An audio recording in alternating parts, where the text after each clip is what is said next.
programa está de volta, você está assistindo aqui na TV Tarobá a nossa entrevista com a nefrologista, a doutora Juliana Plastina. Doutora, aquela coisa de prevenção, né?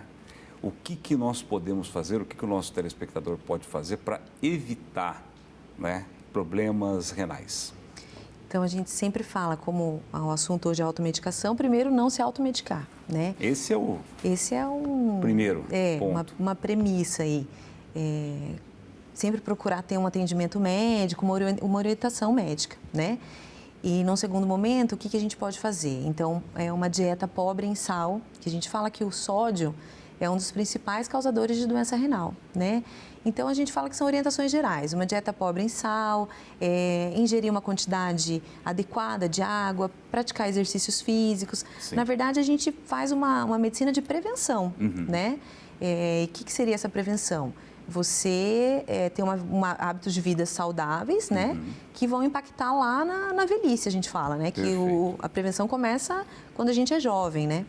A gente fala muito de tomar água, mas existem outros líquidos assim que são benéficos ou pelo menos evitam ou podem diminuir riscos de doenças renais ou não? De modo geral, a gente tem que se manter hidratado, né? Os sucos, por exemplo. Tudo que tem água, naturais, né? Tudo que vai manter o paciente hidratado é recomendável, né? Para aqueles pacientes que têm doenças renais conhecidas, por exemplo, nefrolitise, que são as pedras nos rins, né? A gente recomenda uma ingesta um pouco maior de água, né? Por dia, do que um paciente que não tem essa patologia, né? Mas, de forma geral, é você ter um bom hábito de tomar água, de diminuir o consumo de alimentos industrializados, né?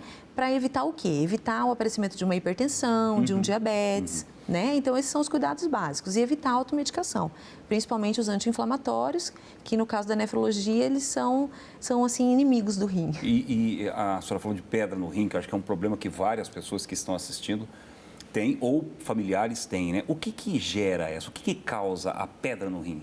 Então, a gente tem os fatores genéticos, né? E os fatores ambientais. Pode ser hereditário? Tipo, pode ser hereditário. Exatamente, pode ser hereditário. E os fatores ambientais, de maus hábitos de vida mesmo, né? De tomar pouca água, de fazer uma ingesta rica em sódio, né? As extravagâncias famosas. Exatamente. Açúcar tem alguma excesso de açúcar? Alimentos... as sobremesas, né, as famosas sobremesas, também é contraindicado? Na verdade, o açúcar, ele vai... O que vai impactar? Vai impactar no aparecimento do diabetes, né? E o diabetes é uma doença totalmente relacionada ao rim também, né? Então, a gente fala que é uma coisa levando a outra, né? Mas eu acho que uma coisa interessante para a gente falar sobre os pacientes que têm pedras nos rins, que é muito importante a investigação da causa. Por que eles formam essas pedras, né? Então, a gente faz uma investigação metabólica desses pacientes que talvez a gente encontre alguma alteração metabólica passível de ser tratada com algum medicamento para evitar a formação de novas pedras. Mas isso antes da dor, porque... Não, isso geralmente... a dor é insuportável, né? Essa investigação a gente faz, geralmente o paciente teve uma cólica, né, de rim, e aí esse paciente ele fica meio perdido, né? Então, teve a cólica, tratou a cólica e acha que está tudo bem. O mais correto seria ele investigar por que ele formou essa pedra, né? E isso quem faz é o nefrologista. E tem gente que trata isso também com medicamento em casa, com automedicação? Muito, muito. Para Os passar famosos uma cólica? chás... Não, para não formar novas pedras, né? Para não formar novas pedras. Mas na vigência da cólica, aí o pessoal lança mão dos analgésicos, anti-inflamatórios, né? Mas cólica renal é uma das piores dores, né? Então, geralmente, o paciente acaba procurando atendimento médico. Perfeito. Agora, as doenças renais, elas têm sintomas muito claros, muito evidentes, ou eles só aparecem, assim, só começam a causar desconforto para as pessoas quando o estágio já está avançado? Fernando, o problema da doença renal é esse. É uma doença silenciosa e os sintomas, eles aparecem num estágio mais avançado mesmo. Por isso que a gente fala que o objetivo da nefrologia é uma especialidade médica que visa a prevenção. Né? Porque quando a doença manifesta os seus sintomas, a taxa de filtração ali do sangue já está em torno de 30%, né? Sendo que o normal é 100%, vamos colocar assim. Sim. E os principais sintomas são hipertensão, inchaço, né? mal-estar, cansaço, mas isso aparece muito quando a doença já está muito avançada. A taxa de filtração, ela vai se perdendo ao longo da vida? Ela vai diminuindo ao longo da vida ou não? Se a pessoa levar uma vida regada, ela pode estar lá com seus 70 anos que os rins estão funcionando perfeitamente. Não, a taxa de filtração, ela diminui com o envelhecimento natural do órgão. Então, ela diminui um pouco. A gente tem uma diminuição natural, que não impactaria em qualidade de vida, tá?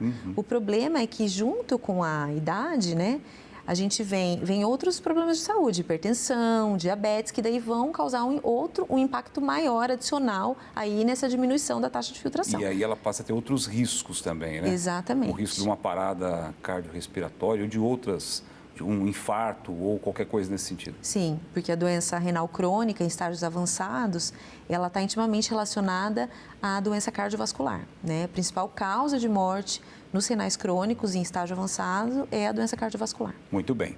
Como nós estamos já aqui no último minuto, doutora, do programa, eu vou deixar esse espaço para só dar aí recomendações aos nossos telespectadores, né? Como evitar, como prevenir essas doenças, sobretudo no tema principal nosso, que foi a automedicação. Sim, eu acho que um conselho assim, que a gente dá é evitar a automedicação, né? E sempre estar em busca do diagnóstico, né? Por que você tem aquela dor? E nunca tentar só remediar o sintoma, procurar a causa, né? E em relação às doenças renais, a gente precisa focar na prevenção, né? Para não deixar chegar naquele estágio mais crítico, onde o tratamento acaba sendo, assim, vai mudar a vida do paciente. Perfeito. Né? Doutora, muito obrigado por ter participado com a gente. Obrigada a você. E até uma próxima entrevista aqui. Obrigada. Obrigado. Doutora Juliana Plastina, nefrologista, participando conosco do Jogo Aberto, que volta na semana que vem com outro convidado muito especial. Obrigado pela audiência, bom final de semana e na segunda-feira a gente se fala no Primeira Hora. Tchau.